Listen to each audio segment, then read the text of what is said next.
Ish,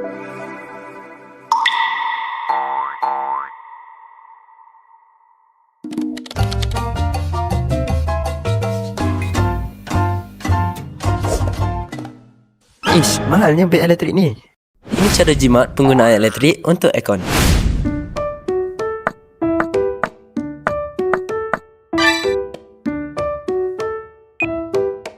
Set suhu terlalu rendah, buat aircon makan lebih banyak elektrik.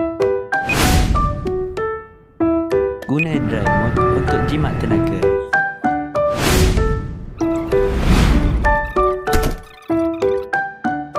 Aircon bekerja 2 kali ganda kalau udara asyik keluar masuk.